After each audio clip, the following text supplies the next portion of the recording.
Jill, Sandy, and Maeve went to the same school as I did. I first met them when I was on my way out of the principal's office after I'd been caught skipping classes, and they were on their way to visit their father. I nodded at the three, a bit embarrassed to be seen coming out of the principal's office. Once again. Little did I know, that small gesture was going to be the spark that was going to light the forest fire that was my senior year of high school. Hi, I'm Ben, and this is the story of how I ended up dating our principal's daughters. I wasn't popular in high school. Not at all. I was just an average student, and I didn't even play any sports. I wasn't a cool geek either. I pretty much just kept to myself, only having a couple of friends that I really hung out with. I was virtually invisible. So I couldn't imagine how any girl would be interested in getting to know me at the time. Much less 3 of them. The sisters were popular. Not a surprise, being that they were the daughters of the man who ran the school. I hadn't even spoken a word. Hey, Ben, said Toby when he caught up to me at the loggers. Guess what just happened? There are a million things that could have happened between lunch break and now, Toby, I said. How am I supposed to guess what you're about to say? Jeez, what's with you today? Just get to the point, Tobes, I said. Maeve came up to me during lab, and she asked for your number, he told me. Maeve who? I said, staring blankly at my friend. Maeve? Dude, there's only one Maeve in our school, Ben. Keep up. How am I supposed to know the entire student population, Toby? And why'd she ask for my number? I asked. Toby smacked the side of my head with his palm. Doesn't matter why, does it? A girl asked for your number. Eye on the prize, Captain. Maybe you'll finally get yourself a girlfriend, eh? I hit Toby squarely in the stomach with my bag. And then we walked home. I was a bit caught off guard, to be honest. No girls ever asked for my number before. But it felt good. Maybe Toby's right, I thought. Would be nice to have a girlfriend. Be even nicer to finally hang out with boys and not be the only one who doesn't have a date, though. So, that night, I was glued to my phone. I eagerly awaited Maeve's text. I mean, maybe I was being presumptuous. Maybe she just wanted my number so that I could help her out with homework or something. But then, I remembered that my grades weren't in any way exceptional. I was lying in bed, staring up at my phone and lost in hypotheticals, when it finally buzzed. I was so startled that I dropped the thing on my face. It was like getting hit with a brick.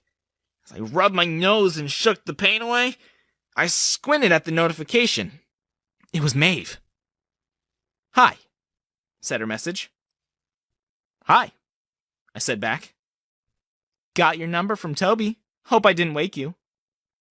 Yeah, I heard. Nah, you're good. Sup? Want to meet up at the dinner after school tomorrow? She asked. My heart began to beat fast. Wow. Did a girl just ask me out? Okay. Reel it in. Oh, okay. It's probably not a date. Like, on a date or something? I asked. She sent me 3 laughing emojis, and as I stared at those 3 dots that told me she was typing her response, the anticipation was so unbearable, I almost had a panic attack. Why did I ask her that? Why did I assume she wanted to go on a date? She laughed at me. I was so scared of seeing what she had to say next, that I closed my eyes and put my phone down. But then, it buzzed again. I put the screen up to my face and read her reply. Yeah, like on a date, silly. Oh, my heart soared. I didn't care why or how. A girl wanted to go out with me. And that was already a win in my book. I could never have asked a girl myself. I didn't even go to prom because I was too chicken about getting rejected. But now I was going on a date. With Maeve, no less. Oh, I punched the air in celebration like the loser that I was. Hey, it's cringe as heck, but I was genuinely happy that someone was interested in me. The next day, I could barely pay attention to anything else that happened around me. All I could think of was Maeve. All I wanted to do was just get through the day so I could rush to my date. As soon as the bell rang, I booked it, and I was hastily cramming my books into my bag as I ran through the school gates towards the other side of the road when a car almost bumped me. "Look where you're going!" I yelled at the car, despite being the one who wasn't looking at all. That was when I saw who was driving. It was Jill. Sandy was in the passenger seat, and in the back was Maeve. She waved at me. And then Jill said, "Get in, loser. We're going to the diner." I did a mental facepalm. Oh, I honestly believed that Maeve and I were going on a date. How stupid was that? Of course she didn't want to go out with me. She's one of the popular kids, and I'm just some guy. But as I got into the backseat with Maeve, Sandy spoke up. "You excited for our date, Ben?" she said. I wasn't sure I heard her right. So I just stared at her with my mouth hanging open. "He is excited for our date," said Maeve as she took my arm. "I asked him first." What? I said stupidly. "You can't call dibs on people, Maeve. Besides, I saw him first," said Jill as she began to drive. I think my brain broke after that, as whatever else was said during that car ride was a blur to me.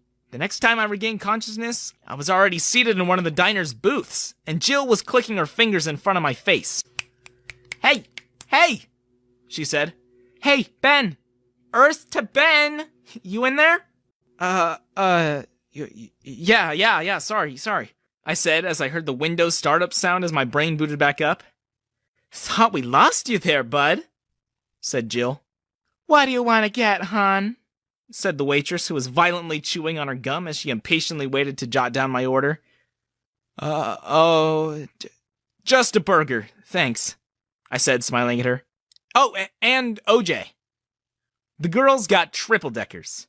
As I marveled at their ability to eat thrice as much as me, Maeve slid closer to me and whispered into my ear.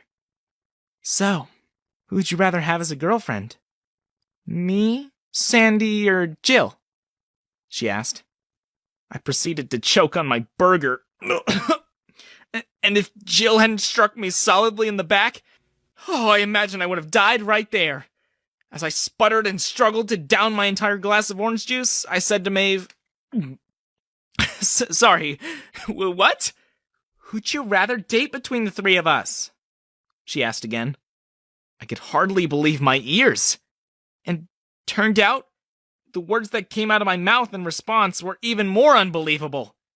I couldn't, to this day, figure out what came over me when I said, "All three of you?" Maybe it was the stress of being surrounded by beautiful, popular girls who were clearly attracted to me. I couldn't even handle one properly. But three? I was about to apologize and make it sound like I was just kidding despite my deadpan delivery when Sandy grabbed my phone off the table and said, "Deal," and proceeded to save her number. Sandy and Maeve said the same. It was like I was living in some sort of anime. Did I somehow get teleported into some alternate timeline, and now everything I wanted to happen happened? I tested out that theory by thinking that I wanted a turkey dinner to fall from the ceiling. And when it didn't happen, I became more confused. Is this real life? I thought. "You're drifting off again," I heard Maeve say. Sorry, I said as I turned to her. The following months flew by as I juggled my time with the three sisters. Most of the time, we would all hang out together. But sometimes, I had to find the time to spend time with them individually when their schedules didn't line up. Jill always wanted to go to the arcade. Sandy loved it when I took her to restaurants, and Maeve preferred going to the movies. I only ever really told my best friends Toby and Phil. And I guess as a consequence, they're girlfriends too. Luckily, they knew how to keep a secret. I couldn't even imagine what kind of trouble I'd get into if the news spread at school. Especially if it reached the principal, oh, I'd be dead for sure. In the meantime, I enjoyed the fact that wherever Toby, Phil, and I would hang out on the weekends, I was no longer the only single one. And I even managed to one-up them by having 3 girlfriends. I was definitely living the life. But then, one day, our principal passed me in the hallway. I'd been deliberately avoiding running into him for weeks in case he'd gotten word of what me and her daughters have been up to. But I figured it'd happen eventually. So I gulped my nerves down and stood as straight as I could, preparing myself for the tirade that was about to come. Instead, our principal patted me on the shoulders and winked at me. Haven't seen you in my office in a while, Mr. Patterson. Keep that up and you just might graduate. Ha ha ha. I blinked a couple of times. Was my luck ever gonna run out? Then Mr. Briggs let out a cough before he continued. I heard you're seeing my daughter. Oh, crap, I thought. But then I replayed what he just said. Daughter. Not daughters. He had no idea. Somehow, I managed to smile as I looked up at him and said, yes, sir. He put his hand on my shoulder and said, You best make sure you don't do anything to hurt her, son, or I'll make life a nightmare for you. Ha ha ha, my boy. He laughed and then said he was just kidding. But as he walked away and off to his office, I had a sinking feeling that he wasn't joking at all. If he was that worried after learning I was dating one of his daughters, would I even be alive if he found out I was going out with all 3? I was about to have a full-blown meltdown when Toby and Phil grabbed me from the middle of the corridor and pulled me into one of the empty classrooms. They'd seen the whole interaction. What did he want? Asked Phil. But the empty, dead look on my face told him all he needed to know. I'm dead, I told my friends. I am so dead. I made sure every time the girls and I went out, we'd only go when Principal Briggs was busy elsewhere. And we'd only go to places I was certain he would never go. But the thought of him finding out always haunted me. It was just a matter of time. Oh, what should I do?